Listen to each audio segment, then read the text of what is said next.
Today we have the 2021 Ford Fiesta. This vehicle has done just under 67,000 miles.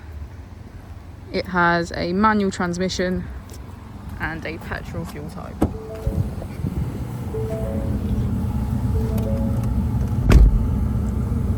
To the left of our steering wheel, we have cruise control as a feature, as well as our keyless ignition. On the right, we have voice control and our headlights. Moving on to our screen, we can access Ford Pass Connect, voice control, Apple CarPlay, emergency assistance, navigation and mobile apps.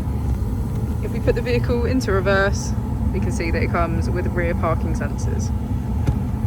Just below we have our AC with heated seats on either side and our heated steering wheel in the middle. If we press our mode button, we can switch between our 3 different driving modes: normal, eco and sport. As we go into the back of the vehicle, we can see that it has a full cloth black interior.